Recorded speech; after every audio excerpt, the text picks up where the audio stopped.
Dando esta noticia que viene desde el barrio Escorihuela, en Guaymallén, provincia de Mendoza, donde un chiquito de tan solo 6 años fue asesinado, y también estas dos mujeres, una de ellas de 25 años, la otra de 51, identificadas.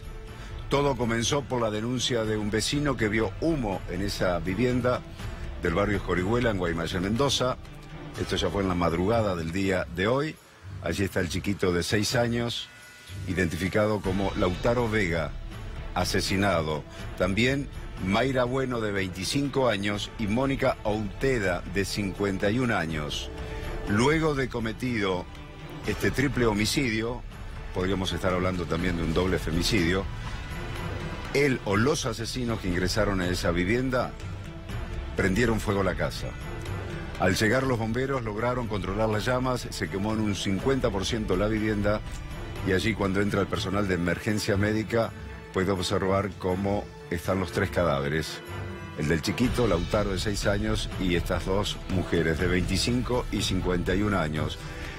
Testigos de allí del barrio le informaron a los policías que habían visto merodear y salir a su vez de la casa a un solo hombre, pero todavía no está certificado si participaron de este triple homicidio uno o más asesinos, concretamente.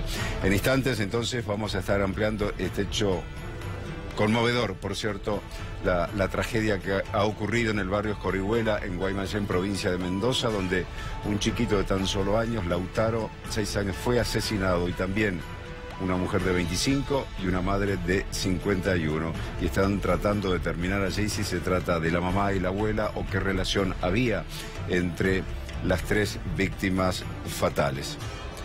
En minutos, entonces, seguiremos ampliando esta información.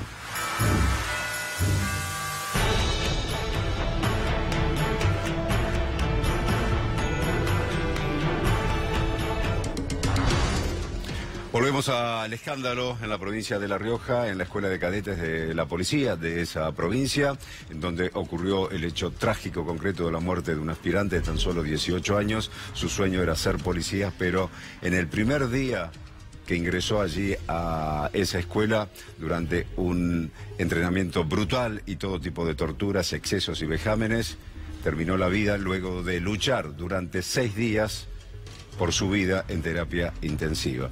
Estamos ahora en contacto con el cardiólogo, el doctor Norberto Debac, para que nos explique a ver cómo se llega a un paro cardiorrespiratorio en estas condiciones. Allí, por cierto, terribles, de 40 a 45 grados de temperatura, sin la ingesta de líquido correspondiente ni mínima, porque al contrario era algo que nunca le querían dar, y en consecuencia se llega al colapso y se llega a la muerte. Doctor Debac, buen día. ¿Qué tal? Buenos días. Bueno, ¿qué nos puede decir con respecto a eso? ¿Cuál es el límite cuando se puede someter, digamos, a una persona, o alguien puede practicar un deporte extremo, pero tenemos que saber los límites, hasta dónde llegar, y eso lo tiene que hacer un especialista, ¿no? Por supuesto, lo que sucedió fue algo terrible en La Rioja, fue un exceso, pero un exceso en intensidad de actividad física realmente inhumano.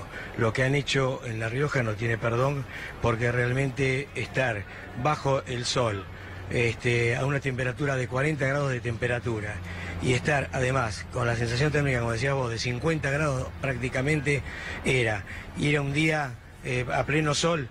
Realmente no se puede entender cómo 4 horas de actividad física con estas características que estaba explicando no puedan beber agua. Uno de los primeros temas, ¿por qué sucede esto que vos me comentabas de por qué el paro cardíaco, por qué todo lo que sucedió, la internación más que nada de este paciente, es la falta de ingesta? Cuando tenemos una deshidratación, ¿qué es? Es cuando entra menos agua que la que está saliendo. Claro. Es decir, acá con la transpiración, con la sudoración, van a salir distintos electrolitos, sodio, potasio, agua, y si vos no lo repones, bueno, las células, en especial neuronales, empiezan a sufrir el cerebro, y empieza a haber un cuadro de confusión, de mareos, de pérdida de conocimiento, inclusive de convulsiones. Esto atendido tal vez rápidamente, porque aparentemente lo han dejado media hora ahí sin atender, poniéndolo en un lugar más fresco, tratando de darle agua si estaba consciente, refrescándolo, por ahí se podía haber salvado esta vida. Pero realmente el cuadro de deshidratación es uno de los hechos, fue de los más severos de todo, ¿no? Lo que sucedió acá. Bien, y digo, era un chico preparado, porque entrenaba haciendo CrossFit hace varios meses, porque se estaba preparando para ingresar allí a la escuela. Por lo tanto, es un organismo que está preparado para eso. Y también su corta edad, 18 años, hizo que pudiera tener allí una resistencia mayor, su cuerpo. Aunque no fue suficiente, por cierto. Exactamente. No fue suficiente, porque él se preparó 3 meses antes con CrossFit. CrossFit hoy en día diríamos que es una actividad física, una disciplina de alta intensidad. Y realmente se preparó como sabiendo lo que iba a suceder acá, que le iban a hacer lo que comúnmente, entre comillas, se llama el baile, ¿no? Sí, sí. Entonces, con estas temperaturas, y con eso no pudo resistir, porque lo más importante fue el cuadro de deshidratación que sufrió él y los demás internados, que son entre 12 y 17, no se sabe bien la cifra, pero que fueron los que se internaron. Y la causa de muerte de él se dice que fue por deshidratación y también por insuficiencia renal, porque cuando vos haces un ejercicio de intensidad elevada, aparece lo que se llama la rhabdomiolisis. Rhabdomiolisis era destrucción muscular y hay un pigmento, diríamos una proteína, que une el oxígeno al músculo. Esto, cuando se destruye el músculo, esta mioglobina se vuelca al torrente sanguíneo junto con la creatinfosfoquinasa, que son unas enzimas, y esto hace que se tapen todos los túbulos del riñón. Al hacer todo esto, produce una insuficiencia renal. Entonces, la insuficiencia renal, por supuesto, produce una alteración con falla renal, muchas veces hace falta diálisis y, aparte de la diálisis, muchos con una buena hidratación pueden recuperarse. En este caso fue algo muy, muy severo, ¿no? Claro. Doctor, ¿y si está ese ejercicio extremo, pero con una buena hidratación durante, por ejemplo, esas 4 horas y hubiesen tenido una buena hidratación, también se produce esa deficiencia renal? ¿O la ingesta de líquido colabora a que no suceda eso? No, va a suceder igual. 4 horas es algo que realmente no es posible que se haga. Cuando uno entrena, puede entrenar 1 hora, puede entrenar 1 hora y media, pero no 4 horas, porque vos fíjate que aquellos que se han salvado fueron los que tomaron agua contaminada, o agua de una zanja, o agua de un inodoro.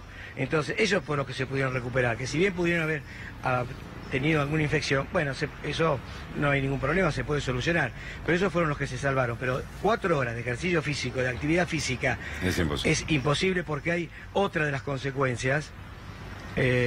¿Me escuchan bien? Sí, perfecto, doctor. Una de las consecuencias es lo que se llama el golpe de calor, que es una emergencia médica. Cualquiera de nosotros que va a salir a hacer una actividad física en horario que no corresponde, entre las 11 y las 4 de la tarde, con 35 grados de temperatura, podemos estar expuestos a un golpe de calor. Un golpe de calor, como dije anteriormente, es una emergencia en la cual va a producir un impedimento del cuerpo a través de la piel, que es el mejor radiador para disipar el calor. Entonces, de esa manera, uno comienza a aparecer lo que es la deshidratación, y con esa deshidratación aparecen todos los cuadros que pueden llegar, como dije anteriormente, a convulsión y la muerte de los pacientes. Pero en ningún momento, si a estas personas se hubiera hidratado suficientemente, y 4 horas es un exceso que no hubiera impedido la ruptura muscular, del músculo esquelético, de los músculos, del exceso, y no realmente hubiera sucedido exactamente lo mismo con hidratación, ¿no? Sí, hubo también hasta un desinterés por la vida, porque cuando estaba allí ya desmayado, uno de los instructores dijo, bueno, si se tiene que morir, que se muera. Se empiezan a asustar cuando comienzan las convulsiones. Pero no hicieron tampoco una cuestión de emergencia como para decir, o estamos preparados para esto. En definitiva, yo digo, todo esto también habla de la ignorancia de quienes llevaban adelante este tipo de entrenamiento brutal. Comparto, Claudio, con vos.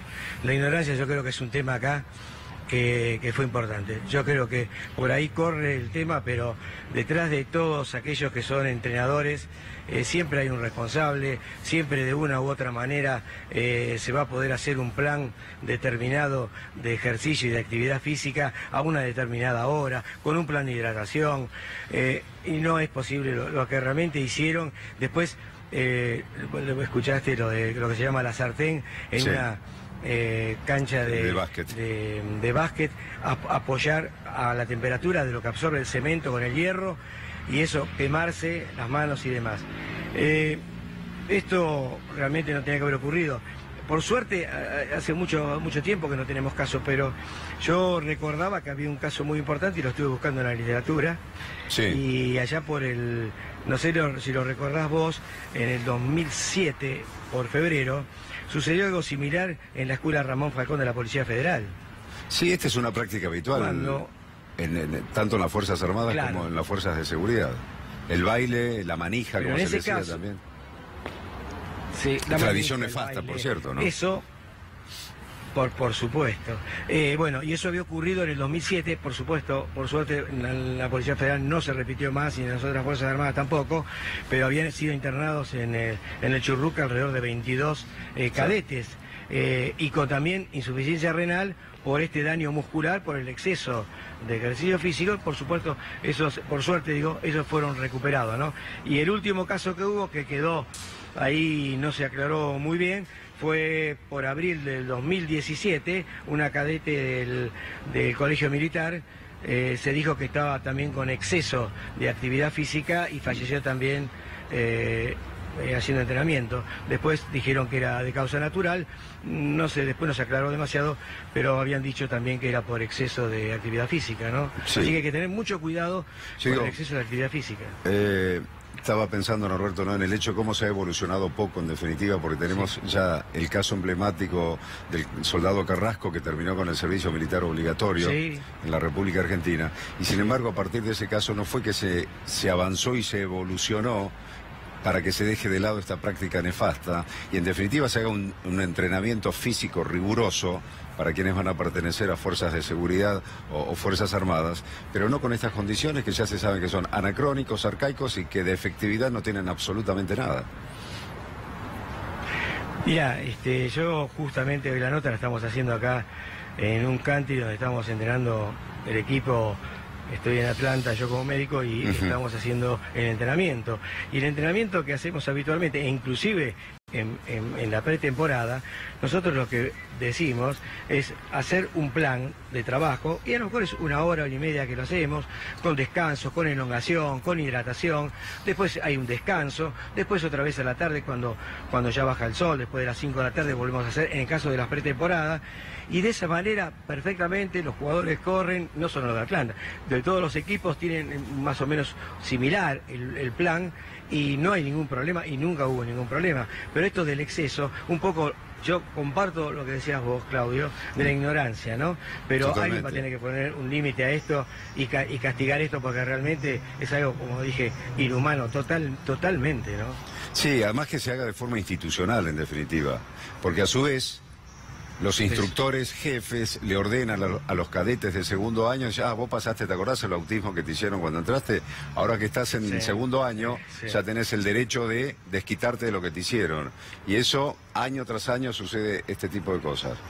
¿Alguna vez tiene que pasar algo así? Sí, así es. Y muchas veces cuando vos tenés aquellos que son los cadetes, que son los que van a subir, a ascender a tenientes, suponete, en el ejército, ¿no? Y a veces son cabos, o el grado de cabo, sargento, y después salen tenientes primero. Muchas veces que muchas veces no tienen todavía el grado de oficial, el primer grado. Bueno, también como que a veces, yo me tocó hacer el servicio militar, ¿no?, hace unos cuantos años, y también lo gozaban cuando nos hacían el famoso baile, o sacar a la noche a bailar porque alguien había hecho algún chiste o algo por el estilo, y salir a correr. Entonces parecería de que, si bien se apaciguó bastante, no es tanto como era antes, pero parecería de que es un goce que tienen, ¿no? Entonces, bueno, va a haber que cortarlo realmente.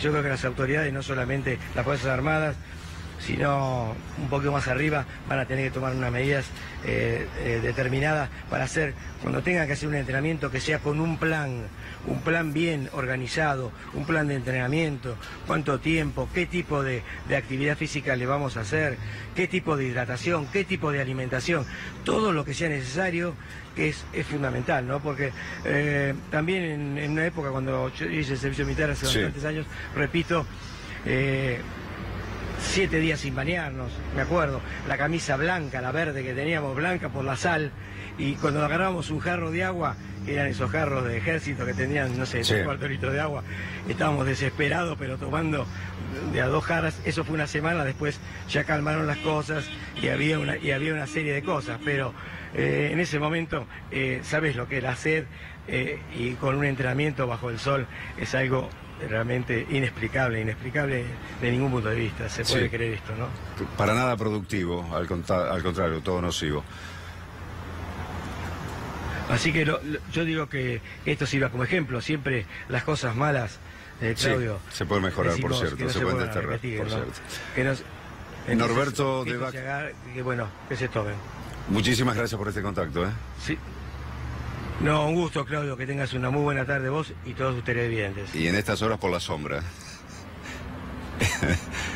Así es. Sí, gracias, un abrazo. Bien.